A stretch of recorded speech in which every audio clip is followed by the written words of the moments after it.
Hello students. तो आज हम स्टार्ट करने वाले हैं क्लास 10th एमपी बोर्ड का जो सैम्पल पेपर 2022 और 23 के लिए रिलीज हुआ है। मींस एग्ज़ाम जो 23rd में 2023 में जो 10th क्लास का पेपर आएगा उसके जो सैम्पल पेपर जो रिलीज हुआ है उसके ऑब्जेक्टिव हम सॉल्व करने वाले हैं। और जो सब्जेक्ट है हमारा मैथमेटिक्स के अपन क्वेश्चंस जो ऑब्जेक्टिव्स हैं वो सॉल्व करेंगे। सबसे पहले यहाँ हम इंस्ट्रक्शंस देख लेते हैं। इंस्ट्रक्शंस क्या लिखे हुए हैं। All the questions are compulsory, आपको सारे क्वेश्चन करना कंपलसरी है। Question 1 to 5 are objective type question, 1 से लेकर 5 तक ऑब्जेक्टिव क्वेश्चन रहेंगे। Internal option are given to question 6 to 23। Question number 6 से लेकर जो 23 तक क्वेश्चन आएगा उन सब में हमें और में जो ऑप्शन में क्वेश्चन रहते हैं वो सब में दिए रहेंगे।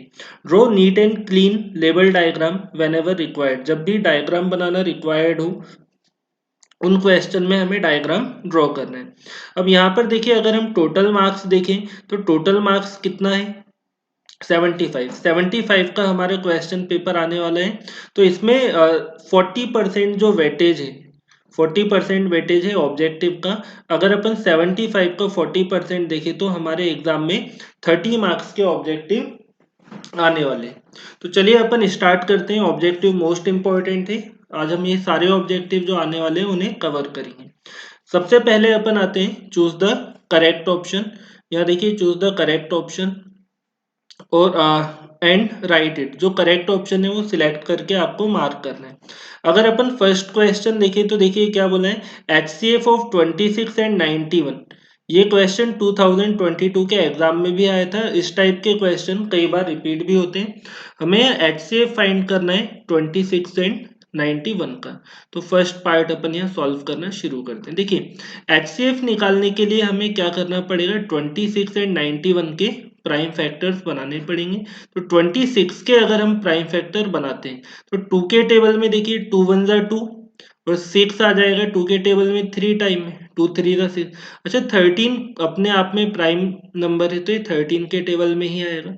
अगर हम 91 के प्राइम फैक्टर बनाते हैं 91 आएगा 7 के टेबल में, 7 1 जा 7, रिमाइंडर बच गया 2, ये हो गया 21 एंड 7 3 जा 21। देखिए अब 13 प्राइम नंबर 13 के ही टेबल में आएगा 1 टाइम में। अब हमने देखा 26 के जो प्राइम फैक्टर हमें मिले हैं ये आया है 2 एंड 13। और वहीं अगर अपन ने 91 के प्राइम फैक्टर देखे तो ये है अपना 7 इंटू 13। तो देखिए जो HCF होता है, HCF क्या होगा, वो टर्म होगा जो दोनों में कॉमन रहेगा। तो आप बताइए दोनों में जो कॉमन टर्म है वो क्या आया अपना 13। यहाँ पर भी है और ये भी है, 13 is the highest common factor. तो जो अपना करेक्ट ऑप्शन है वो क्या रहेगा 13। ये अपन ने मार्क कर दिया 13। क्वेश्चन 2 पर आते हैं। The zeros of the linear polynomial x ax plus b will be. देखिए यहाँ पर जो लीनियर इक्वेशन दी है, क्या दिया हुआ है ax प्लस बी, इसका जीरोस हमें फाइंड करना है। तो देखिए जीरो निकालने के लिए आप क्या करोगे, इक्वल टू में जो एक्सप्रेशन दिया है, अगर लीनियर इक्वेशन है तो इक्वल टू जीरो कर दीजिए। अब जब ये पॉजिटिव b इक्वल टू के इस तरफ शिफ्ट होगा तो नेगेटिव आ गया,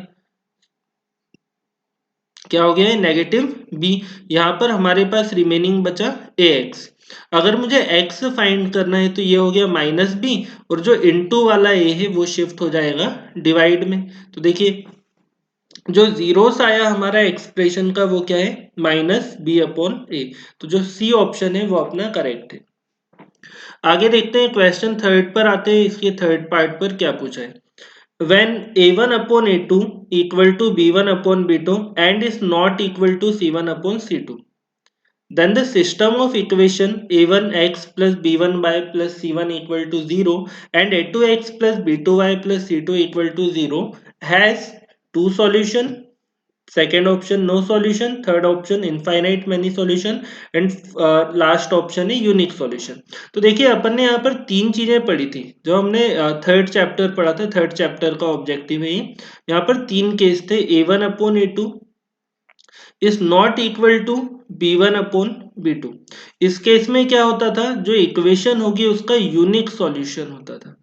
इस केस में यूनिक सॉल्यूशन होता था। सेकेंड केस हमने देखा था, if a1 upon a2 is equal to b1 upon b2 and is not equal to c1 upon c2। इस केस में क्या होगा, जो इक्वेशन है इसका नो सॉल्यूशन होता है। और थर्ड वाले केस में हमने देखा था तीनों इक्वल रहेंगे, a1 upon a2 is equal to b1 upon b2 and is equal to c1 upon c2। इस केस में इक्वेशन के इनफाइनाइट मैनी सॉल्यूशन होते हैं। क्या होते हैं? Infinitely many solution. बट हमसे जो क्वेश्चन पूछा है उसमें देखिए क्या पूछा है, a1 upon a2 equal to b1 upon b2 equal to is not equal to c1 upon c2। तो इस केस में क्या रहेगा, जो अपना नो सॉल्यूशन आएगा। तो देख लीजिए कौन सा बी ऑप्शन अपना करेक्ट है, हैज नो सॉल्यूशन। यहीं अगर अपन क्वेश्चन इसी के फोर्थ वाले पार्ट पर आते हैं तो देखिए क्या लिखा है, for the AP 2 7 12 the common differences. तो देखिए कॉमन डिफरेंस क्या होता है वो देख लेते हैं। कॉमन डिफरेंस हम कैसे फाइंड करेंगे, इक्वेशन के सेकंड वाले टर्म से फर्स्ट वाला टर्म माइनस करेंगे। तो अब यहाँ पर अपना जो सीक्वेंस है, सीरीज है, इसमें सेकंड टर्म क्या दिया हुआ है, सेकंड टर्म है 7, माइनस का साइन, इससे फर्स्ट टर्म मीन्स 2 को हम कर देंगे माइनस। तो देखिए 7 माइनस 2 ये आ गया हमारा 5। तो जो करेक्ट ऑप्शन है वो क्या रहेगा, 5। जो कॉमन डिफरेंस डी आ गया है यहाँ पर 5।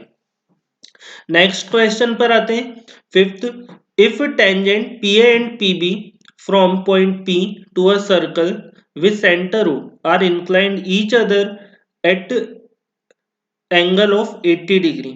यहाँ देखिए क्या बोला है, एक सर्कल है, यहाँ अपन डायग्राम बना लेते हैं नेक्स्ट क्वेश्चन के लिए। ये हो गया अपना सर्कल हो गया, बहुत ज्यादा प्रॉपर नहीं बना है, अभी अभी यूज करना शुरू किया है टैब इसलिए। तो यहाँ देखिएगा ये हो गया सर्कल और एक्सटर्नल पॉइंट हमने ले लिया P। करेक्ट है इतना। यहाँ से अगर अपन ने दो टेंजेंट बनाए, एक टेंजेंट का नाम है PA और दूसरा जो टेंजेंट है वो क्या है, PB है, ये रहा PB। और सर्कल का सेंटर हो गया O हो गया। अब देखिए इन्होंने कहा था कि जो टेंजेंट है एक दूसरे पर कितने एंगल पर इंक्लाइंड है, 80 डिग्री पर इंक्लाइंड है। अब फिर हमसे बोला गया है, इससे पहले आप क्या कीजिएगा, बी को भी सेंटर से ज्वाइंट कर दीजिए और ए को भी सेंटर से मिला दीजिए। यहाँ पर हमसे एंगल पूछा गया है POA। तो देखिए P से O तक हम एक लाइन को ड्रॉ कर देते हैं और हमें बताना है एंगल POA, मीन्स ये वाला एंगल। ये देखिए POA, ये एंगल हमसे पूछा गया है। अब यहाँ देखिएगा आप थोड़ा सा ध्यान देंगे तो हमें दोनों टेंजेंट के बीच का जो एंगल दिया है, दोनों टेंजेंट के बीच का एंगल दिया हुआ है 80 डिग्री। करेक्ट, दोनों टेंजेंट के बीच का एंगल है 80 डिग्री। तो हाफ एंगल आ जाएगा ऊपर 40 और हाफ एंगल रहेगा नीचे। अब इसके अलावा हमें पता है कि जो टेंजेंट है वो रेडियस के साथ 90 डिग्री का एंगल बनाता है। तो टेंजेंट का एंगल हो गया 90 डिग्री। यहाँ पर अपन फिफ्थ वाला पार्ट इसका सॉल्व करें। अब देखिए sum of all angle of triangle, जो ट्रायंगल के सारे एंगल का सम ऑफ ऑल एंगल कितना होता है, 180 डिग्री। ट्रायंगल के सारे एंगल का सम होता है 180 डिग्री। अगर मैं इस ट्रायंगल AOP में, अगर हम ट्रायंगल AOP में देखें तो देखिए कौन कौन से एंगल फॉर्म होंगे। एक तो एंगल हुआ OAP जो कि अपना ये राइट एंगल है, यहाँ पर फॉर्म हो रहा है। अच्छा दूसरा एंगल कौन सा फॉर्म हो रहा है, एंगल APO जो कि 40 डिग्री बना है, टोटल 80 का हाफ था। और जो थर्ड वाला एंगल है वो क्या है, POA, जो हमें फाइंड करना है। ये तीनों एंगल का सम होगा 180 डिग्री। अब देखिए जो A पर एंगल मिला टेंजेंट और रेडियस के बीच में, ये एंगल होता है 90 डिग्री। जो P पर एंगल फॉर्म हो रहा है वो है अपना 40 डिग्री। और जो रिमेनिंग थर्ड एंगल हमें फाइंड करना है POA, इक्वल टू होगा 180। अगर अपन 90 और 40 को ऐड करेंगे, दोनों को ऐड करने पर 130 आएगा। जब ये 130 को इक्वल टू के इस तरफ शिफ्ट करेंगे तो ये 180 और ये माइनस में हो जाएगा 130। तो फाइनली देखिए एंगल कितना आ जाएगा, 50 डिग्री। ये अपना 10 चैप्टर में भी ऑब्जेक्टिव में दिया हुआ है। जो करेक्ट ऑप्शन है हमारा वो है 50 डिग्री। नेक्स्ट आते हैं अपन देखिए अगला क्वेश्चन क्या लिखा हुआ है, to side of two similar triangle are in the ratio of 4:9। दो सिमिलर ट्रायंगल की साइड का रेशियो है 4:9। Area of this triangle are in the ratio, तो इनके एरिया का रेशियो क्या होगा? देखिए साइड का रेशियो दिया है 3:9 4:9, तो एरिया का रेशियो क्या होगा? अब देखिए मान लेते हैं एक ट्रायंगल हो गया अपना ABC, ये हो गया A, this one is B and this one is C, और दूसरा ट्रायंगल हो गया PQR। दूसरा ट्रायंगल ये ले लिया PQR। यहाँ पर इनकी साइड का रेशियो दिया है 4:9, तो आप याद रखिएगा अगर साइड का रेशियो दिया है तो area of ABC upon area of PQR, इनके एरिया का रेशियो PQR। देखिए एरिया का रेशियो होगा जो साइड का रेशियो है इसका हम कर देंगे स्क्वायर, दोनों साइड का क्या करेंगे स्क्वायर, तो 4 का स्क्वायर होता है 16 और 9 का स्क्वायर है 81। करेक्ट है, 6 का क्वेश्चन है। अगर साइड का रेशियो 4:9 है तो एरिया का रेशियो, ट्रायंगल के एरिया का रेशियो कैसे फाइंड करेंगे? जो साइड है उनका हम स्क्वायर फाइंड कर लेंगे। तो जो करेक्ट ऑप्शन है वो रहा अपना 16:81। तो इस तरह से अपने चूज द करेक्ट सारे कंप्लीट हुए। आगे बढ़ते हैं अपन। नेक्स्ट देखिए क्या आ गया है, फिल इन द ब्लैंक्स। यहाँ पर अपन को खाली स्थान भरना है। क्या बोला गया है? पहला जो फिलअप है, all dash triangles are similar. तो देखिए यहाँ पर पूछा गया है कौन से ट्रायंगल सिमिलर होते हैं। तो देखिए जो इक्विलैटरल ट्रायंगल है जिनकी सारी साइड इक्वल होती है, आप कोई भी ट्रायंगल छोटा ले लीजिए बड़ा ले लीजिए, अगर ये इक्विलैटरल है तो इसकी सारी साइड्स जो इक्विलैटरल ट्रायंगल होंगे ये सारे क्या रहेंगे सिमिलर। तो जो करेक्ट ऑप्शन अपना आ जाएगा it is equilateral. Equilateral triangles are similar, सारे इक्विलैटरल ट्रायंगल सिमिलर होते हैं। क्वेश्चन सेकंड देखिए, the distance of a point from y axis, जो अपना कार्टेशियन प्लेन होता है, जो कार्टेशियन प्लेन होता है उसमें y एक्सिस से किसी भी पॉइंट की जो डिस्टेंस रही, मान लीजिए एक पॉइंट ये हो गया या एरो बना दिया मैंने, तो y एक्सिस से जो पॉइंट की डिस्टेंस होती है इसे एब्सिसा बोला जाता है। क्या कहते हैं इसे? एब्सिसा। एब्सिसा। और अगर x एक्सिस की डिस्टेंस पूछी जाती है, x एक्सिस से कितना डिस्टेंस होगा किसी पॉइंट का, तो x एक्सिस से जो डिस्टेंस होता है वो होता है ऑर्डिनेट होता है। करेक्ट है। y एक्सिस से डिस्टेंस है अपना एब्सिसा, तो जो फिलअप में आ गया एब्सिसा।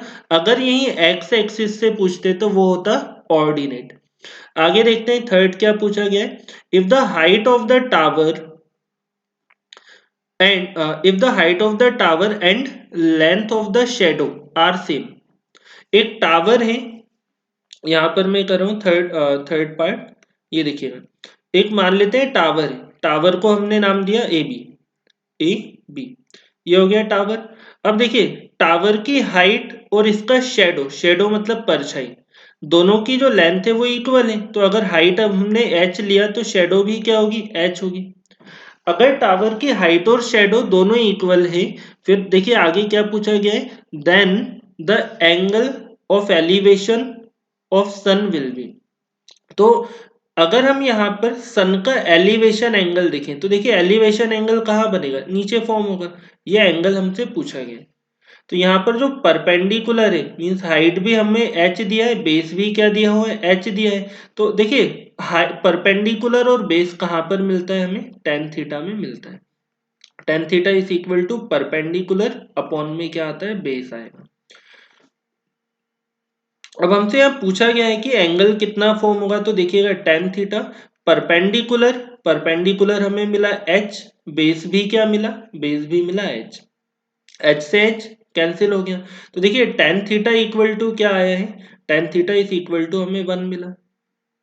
और tan में जो 1 वैल्यू होती है, tan में 1 वैल्यू होती है tan 45 डिग्री की। तो यहाँ देखिएगा जो थीटा फॉर्म होगा, जो एंगल फॉर्म होगा एलिवेशन एंगल, वो कितना होगा 45 डिग्री। तो यहाँ पर आ गया अपना थीटा इज इक्वल टू 45। तो करेक्ट ऑप्शन हम यहाँ पर लिख देंगे दैट इज 45 डिग्री। करेक्ट है, याद रखिएगा इस टाइप का क्वेश्चन आता है, ये चैप्टर नंबर 9 का पार्ट है। अगर हाइट और शेडो दोनों इक्वल है तो एंगल होगा 45। अगला देखते हैं क्वेश्चन फोर्थ क्या दिया हुआ है। The relation between the measure of central tendency is mode equal to 3 median minus और फिर लिख दिया है डैश। तो यहाँ देखिएगा एक रिलेशन लिख रहे हैं अपन, इंपॉर्टेंट रिलेशन है, यहाँ पर मैं लिख देता हूँ। 14 चैप्टर का पार्ट है ये। देखिए क्या होता है, 3 मीडियन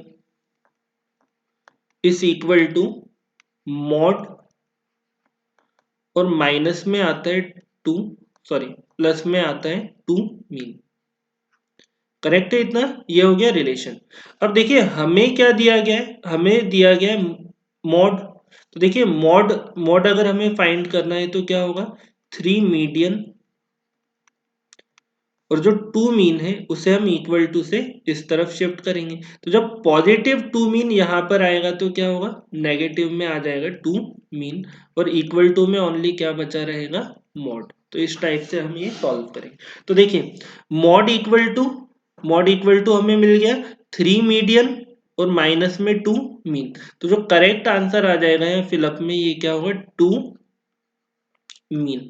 ये काफी इंपॉर्टेंट रिलेशन है, यहाँ से ऑब्जेक्टिव आ सकता है इस साल। नेक्स्ट देखिए, formula of circumference of the circle of radius r. तो सरकमफ्रेंस ऑफ सर्कल का जो फॉर्मूला होता है, सर्कल की सरकमफ्रेंस होती है 2 पाई आर, या फिर हम क्या लिख सकते हैं, पाई डी भी लिख सकते हैं। बट यहाँ पर बोला है कि रेडियस आर है, तो देखिए अगर रेडियस आर है तो सरकमफ्रेंस का जो फॉर्मूला आ गया वो क्या हो गया, 2 pi r. Next, the probability of an impossible event is. देखिए ऐसा इवेंट जो पॉसिबल ही नहीं है, तो इम्पॉसिबल इवेंट की जो प्रोबेबिलिटी होगी वो क्या हो जाएगी, 0। तो यहाँ पर जो करेक्ट आंसर है हमारा 0। तो इस तरह से देखिए हमने सारे फिलअप भी सॉल्व किए। नेक्स्ट हम बढ़ते हैं। ओहो क्या आ गया, मैच द कॉलम आ गया, मैच द कॉलम। यहाँ पर ये मैच द कॉलम सही जोड़ी बनानी है। देखिए अब जो फर्स्ट वाला क्वेश्चन है इसमें लिखा है 1 + cot² थीटा। तो यहाँ पर देखिए फर्स्ट वाले के लिए मैं बाकी और भी बता देता हूँ। हमने 3 आइडेंटिटीज पढ़ी थी, sine square theta plus cos square theta equal to 1। Second जो हमने आइडेंटिटी पढ़ी थी वो था 1 + tan² theta equal to sec square theta. And the third one identity है अपना 1 + cot² थीटा बराबर होता है cosec square theta, cosec square theta. तो देखिए हमसे पूछा है 1 + cot² थीटा, 1 + cot² थीटा जो करेक्ट ऑप्शन है वो क्या रहेगा हमारा, सेक स्क्वायर थीटा। तो यहाँ पर फर्स्ट वाले का आ गया अपना, सॉरी 1 + cot² थीटा पूछा था, ये क्या रहेगा, कॉसेक स्क्वायर थीटा। तो जो करेक्ट रहेगा अपना वो आ गया कॉसेक स्क्वायर थीटा। आगे देखते हैं। सेकेंड हमसे पूछा गया है cos 90 माइनस थीटा। तो इसके लिए भी हमारे पास फॉर्मूले थे, फॉर्मूले देख लेते हैं। ये सीक्वेंस देख लीजिएगा, साइन 90 माइनस थीटा, साइन के बाद क्या आ जाएगा अपना cos, cos 90 minus theta, cos के बाद यहाँ पर आ जाएगा टेन 90 माइनस थीटा। इसी के सामने साइन के सामने हम क्या लिखेंगे, cosec 90 minus theta, then sec 90 minus theta and cot of 90 minus theta। देखिए साइन और कॉस में रिलेशन होता है, तो साइन 90 माइनस थीटा रहेगा कॉस थीटा, एंड कॉस और कॉस 90 माइनस थीटा क्या हो जाएगा, साइन थीटा। इसी तरह टेन और कॉट में रिलेशन होगा, टेन 90 माइनस थीटा होता है cot theta and cot 90 minus theta होता है टेन थीटा। रिमेनिंग दो है, कॉसेक 90 माइनस थीटा ये होता है sec theta and sec 90 minus theta होता है कॉसेक थीटा। तो ये इनका 90 माइनस थीटा वाले जो फॉर्मूले थर्ड एक्सरसाइज में पढ़े थे 8.3 में। हमसे पूछा था cos 90 माइनस थीटा, तो देखिए cos 90 माइनस थीटा का जो करेक्ट ऑप्शन है वो क्या है, साइन थीटा। तो ये आ गया सेकेंड। Next tan theta. तो टेन थीटा देखिए, टेन थीटा के हमारे पास दो फॉर्मूले होते हैं, यहाँ लिख देते हैं। टेन थीटा, टेन थीटा एक तो होता है 1/cot थीटा, और एक और फॉर्मूला हमने पढ़ा है tan थीटा का, ये होता है साइन tan थीटा, क्या होता है sine theta upon cos theta. तो यहाँ पर देखिए दोनों में से जो भी ऑप्शन होगा वो हम मार्क कर देंगे। तो tan थीटा के लिए जो करेक्ट ऑप्शन दिया है जी वाला दिया है, ये है अपना sine theta upon cos theta, तो थर्ड ऑप्शन आ गया। अब देखते हैं आगे क्या लिखा हुआ है। नेक्स्ट पूछा है डिस्क्रिमिनेंट ऑफ क्वाड्रेटिक इक्वेशन। क्या पूछा है डिस्क्रिमिनेंट ऑफ क्वाड्रेटिक इक्वेशन। तो यहाँ देखिए डिस्क्रिमिनेंट को हम डी से रिप्रेजेंट करते हैं, ये रहा अपना फोर्थ वाला। डिस्क्रिमिनेंट को किससे रिप्रेजेंट करेंगे डी से। तो डी डिस्क्रिमिनेंट का फॉर्मूला होता है B square minus 4ac। Discriminant क्या होता है बी स्क्वायर माइनस 4ac, ये सेकेंड फोर्थ चैप्टर में हमने पढ़ा था। तो जो करेक्ट ऑप्शन आ गया अपना वो हो गया है बी स्क्वायर माइनस 4ac, ये आ गया अपना फोर्थ वाले का करेक्ट ऑप्शन। अब देखिए standard form of quadratic equation. तो क्वाड्रेटिक इक्वेशन का स्टैंडर्ड फॉर्म होता है a x square plus b x plus c equal to 0। तो यहाँ पर देखिए कौन सा ऑप्शन करेक्ट है हमारा, फर्स्ट वाला ऑप्शन करेक्ट है। तो फिफ्थ वाले का आ गया, फर्स्ट आ गया b a x square plus b x plus c equal to 0। अच्छा आगे देखते हैं, लास्ट यहाँ पर मैच द कॉलम पूछा है root of quadratic equation not real. Root of quadratic equation not real, तो यहाँ पर देखिए हम डिसाइड करते हैं हम डिस्क्रिमिनेंट से कि जो रूट्स हैं वो रियल होंगे या नहीं होंगे। तो अब यहाँ तीन केस थे, यहाँ देखिएगा पहला केस था b square minus 4ac greater than 0। इस केस में क्या होता है have two have two unequal unequal real roots real roots. देखिए अगर इक्वेशन में बी स्क्वायर माइनस 4ac 0 से बड़ा आए, मतलब 1 2 3 4 कोई पॉजिटिव नंबर आए, इस टाइम पर इक्वेशन के दो अनइक्वल रियल रूट होते हैं। अब देखते हैं इसमें सेकंड केस हमने पढ़ा था b square minus 4ac less than 0। Less than 0 के टाइम पर क्या होता है have means quadratic equation have two equal real root. इस केस में क्या होगा इक्वेशन के दो इक्वल रियल रूट्स होते हैं।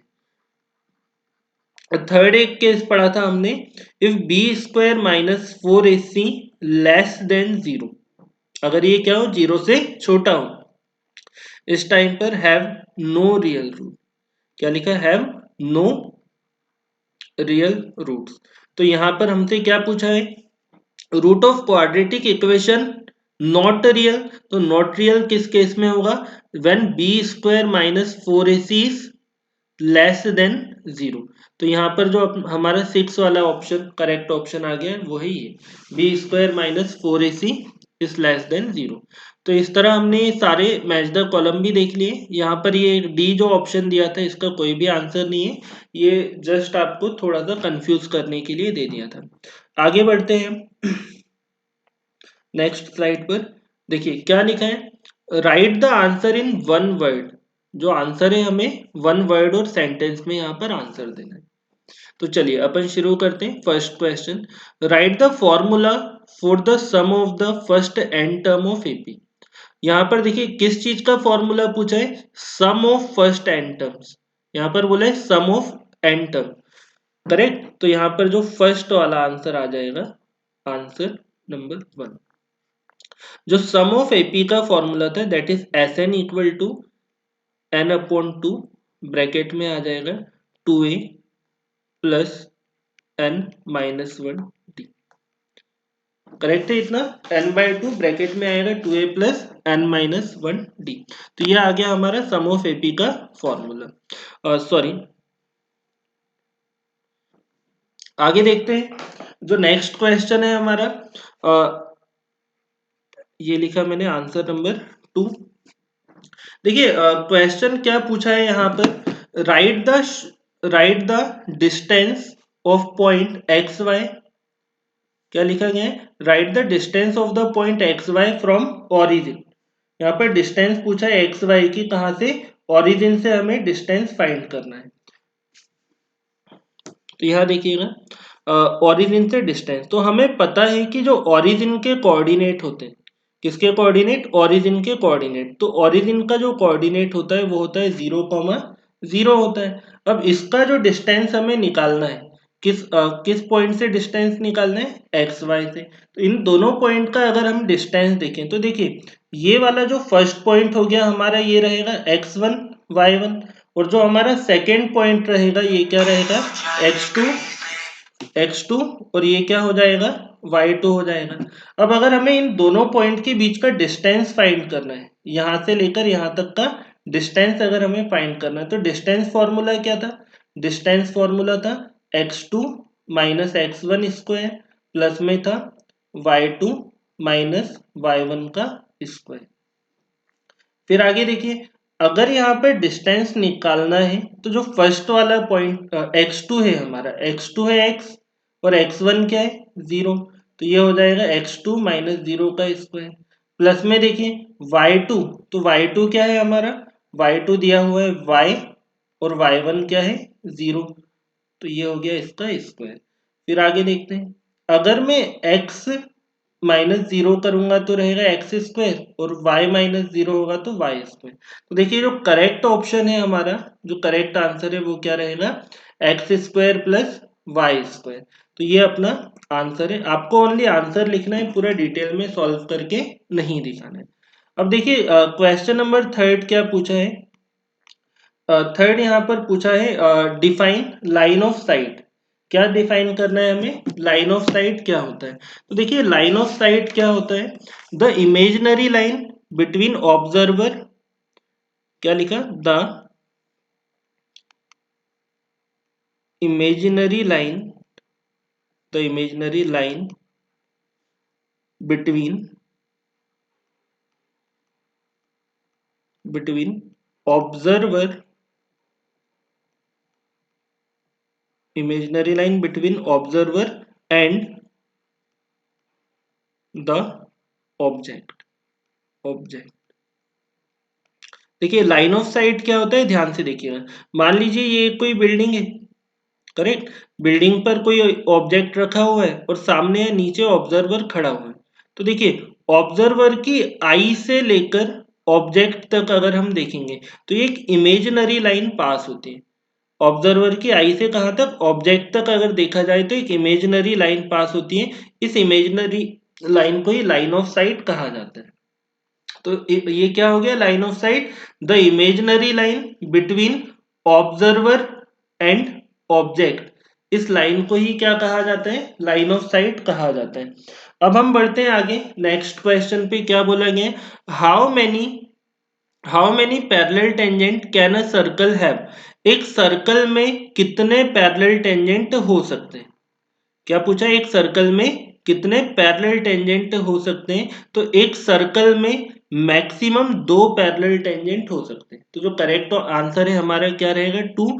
आप पहले लिख दीजिएगा 2, और ब्रैकेट में यहाँ पर लिखेंगे 2। तो ये आ गया अपना करेक्ट ऑप्शन। अब देखते हैं, ये था हमारा फोर्थ पार्ट। अब आंसर फिफ्थ पर आते हैं, right the formula for the length of arc of the circle. किसका फॉर्मूला लिखना है हमें, length of arc of the circle. तो देखिए length of arc of circle का फॉर्मूला है थीटा अपॉन 360, इनटू में आएगा 2 पाई आर। ये है लेंथ ऑफ आर्क का फॉर्मूला, जो हमने चैप्टर नंबर 12 में पढ़ा था। अब आते हैं हम नेक्स्ट 6 वाले क्वेश्चन पर, write the formula of volume of the cylinder. Cylinder के वॉल्यूम का जो फॉर्मूला होगा वो क्या होगा, तो देखिए सिलेंडर के वॉल्यूम का फॉर्मूला होता है पाई आर स्क्वायर एच। ये आ गया सिलेंडर के वॉल्यूम का फॉर्मूला। तो इस तरह से सारे जो अपने वन वर्ड या वन सेंटेंस वाले क्वेश्चन थे वो सॉल्व हो गए।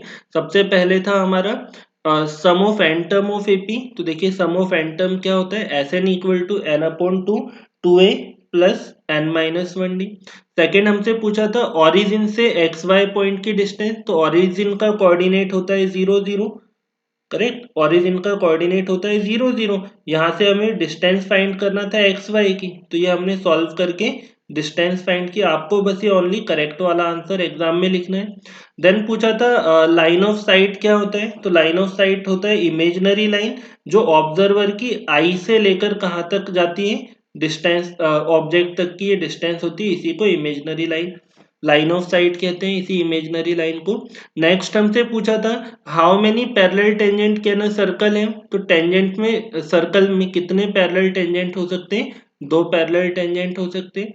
नेक्स्ट था write the formula for the length of arc of circle, तो देखिए लेंथ ऑफ आर्क का फॉर्मूला होता है theta upon 360 pi R 2 pi R. Then write the formula of volume of cylinder, तो वॉल्यूम ऑफ सिलेंडर का formula है pi R square H. Next अब आते हैं हम ट्रू फॉल्स पर, देखिए क्या लिखा है ट्रू फॉल्स। सबसे पहला जो क्वेश्चन है इसमें √3 इज अ रैशनल नंबर, यहाँ पर बोला है क्या √3 रैशनल है, तो इसका जो आंसर है वो क्या है फॉल्स। फॉल्स, ऐसा कोई भी नंबर जो रूट में है और रूट से बाहर नहीं आ सकता है डायरेक्टली, वो क्या रहेगा फॉल्स रहेगा, वो इरेशनल रहेगा। बट यहाँ पर हमसे पूछा था क्या ये रैशनल है, तो आंसर क्या आ गया फॉल्स आ गया। आगे देखते हैं सेकंड पार्ट क्या लिखा है 2,4,6,8 dot dot dot are arithmetic series, क्या ये जो सीरीज दी है ये अर्थमेटिक सीरीज है या नहीं है। 2, 4, 6, 8 यहाँ पर पूछा है कि ये जो टर्म्स है ये एपी सीरीज के टर्म्स है या नहीं। तो यहाँ देखिए इन सीरीज को अगर हमें चेक करना है क्या करेंगे हम, सेकेंड टर्म से फर्स्ट वाला टर्म माइनस कीजिए, आंसर आएगा 2। थर्ड वाले टर्म से सेकेंड माइनस कीजिए 2 आएगा। फोर्थ वाला टर्म है 8, इससे 2 इससे सॉरी थर्ड वाले से सेकंड माइनस किया 2 आया, फोर्थ वाले से थर्ड माइनस किया तो भी क्या है 2। देखिए यहाँ हर बार जो कॉमन डिफरेंस हमें मिला है वो है सेम, अगर कॉमन डिफरेंस हर बार सेम आता है तो ये जो हमारी सीरीज रहेगी, जो सीक्वेंस रहेगा वो क्या रहेगा एपी सीरीज या अर्थमेटिक सीरीज रहेगी। तो जो आंसर आ गया वो हो गया ट्रू। आगे hypotenuse is the longest side in right angle triangle, जो राइट एंगल ट्रायंगल होता है इसमें हाइपोटेनियस क्या लॉन्गेस्ट साइड होती है, तो ऑब्वियसली यस, ये वर्टिकल साइड होती है परपेंडिकुलर, ये होता है बेस और सबसे बड़ी साइड होती है हाइपोटेनियस। तो यही पूछा था hypotenuse is the longest side in right angle triangle, जो करेक्ट आंसर आ जाएगा वो क्या होगा ट्रू। नेक्स्ट बढ़ते हैं अपन, the coordinate of mid point of -4,6 and 4,-6, इन दो पॉइंट के मिड पॉइंट का हमसे कोऑर्डिनेट पूछा गया फोर्थ वाला क्वेश्चन। तो देखिए पहला जो पॉइंट है वो है -4,6 और दूसरा जो पॉइंट दिया है वो क्या है 4,-6। तो हमने मिड पॉइंट के कोऑर्डिनेट निकालने का फॉर्मूला निकाला है, तो यहाँ पर देखिए इसका फॉर्मूला मिड पॉइंट फाइंड करने का फॉर्मूला होता है x1 plus x2 upon 2 comma y1 plus y2 upon में आता है 2। आगे देखिएगा x1 अगर देखा जाए x1 है -4 प्लस x2 क्या है x2 है यहाँ पर 4 अपॉन में आ जाएगा 2 कॉमा y1 दिया हुआ है 6 प्लस y2 देखें y2 क्या है -6 और अपॉन में क्या आ जाएगा 2। यहाँ देखिएगा plus minus sorry minus plus minus ये हो जाएगा कैंसिल, जीरो जीरो के अपॉन में कुछ भी हो रहेगा जीरो। आगे देखते हैं प्लस माइनस ये भी माइनस का 6 हो जाएगा सेकेंड वाला, तो 6 - 6 जीरो, जीरो के अपॉन में एनीथिंग क्या होगा जीरो। तो यहाँ पर देखिए जो कोऑर्डिनेट है -4,6 और 4,-6 का वो 0 0 है, तो अपना आंसर आ गया है ट्रू, करेक्ट है भैया ट्रू है। नेक्स्ट देखते हैं the curved surface of cylinder is 2 pi R H, जो कर्व्ड सरफेस एरिया होता है सिलेंडर का ऑब्वियसली क्या होता है 2 पाई आर एच ही होता है। वहीं अगर टोटल सरफेस एरिया पूछते तो टोटल सरफेस एरिया होता है 2 पाई आर और ब्रैकेट में आता है आर प्लस एच। तो ये वाला जो ऑप्शन है ये क्या है अपना curved surface area of cylinder is 2 pi R H, it is true. अब लास्ट एक क्वेश्चन पूछा गया है, the probability of an event can also be negative. क्या किसी इवेंट की प्रोबेबिलिटी नेगेटिव भी हो सकती है? तो ऑब्वियसली नॉट। तो यहाँ पर आंसर आ जाएगा फॉल्स। देखिए कोई भी इवेंट हो उसकी प्रोबेबिलिटी कहाँ से, 0 से लेकर ओनली 1 तक होती है। अगर परसेंटेज में देखा जाए तो 0% से 100% होती है। अगर इसे हम इस फॉर्म में देखें तो देखिए प्रोबेबिलिटी ऑफ इवेंट, ये इस फॉर्म का क्वेश्चन आता है। प्रोबेबिलिटी हमेशा या तो 0 के बराबर होगी या फिर 0 से बड़ी होगी। Probability is always equal to और ग्रेटर देन 0, कभी भी लेस देन नहीं होगी, और या तो 1 के इक्वल होगी या फिर 1 से लेस होगी। तो यहाँ पर पूछा था क्या प्रोबेबिलिटी नेगेटिव हो सकती है, तो जो आंसर आ गया वो हो गया फॉल्स। तो इस तरह से अपन ने सारे क्वेश्चंस देखे सीक्वेंस में। आप चाहे तो इनका स्क्रीनशॉट भी ले लीजिएगा। तो ये सबसे पहले चूज द करेक्ट ऑप्शन देखे, सारे सॉल्व किए, फिलअप्स देखे हमने, देन क्या आ गया था, मैच द कॉलम। उसके बाद हमने देखा आंसर इन वन वर्ड, और ये हो गया ट्रू फॉल्स। तो स्टूडेंट्स जो अपने एग्जाम में क्वेश्चन आने वाले हैं वो सिमिलर ही, इनसे सिमिलर ही रहेंगे, थोड़ा बहुत कुछ चेंजेस रहता है। और जो हमने ऑब्जेक्टिव देखे इनसे रिलेटेड और भी, जैसे कि अभी लास्ट में हमने देखा curved surface area of cylinder, आपको कौन का भी कर्व्ड सरफेस एरिया, स्फेयर का, हेमिस्फेयर का, सबका याद होना चाहिए। इसी टाइप का ऑब्जेक्टिव हमें पेपर में देखने को मिलेगा मेन एग्जाम में। तो चलिए मिलते हैं फिर नेक्स्ट वीडियो के साथ, तब तक के लिए all the best, have a good day.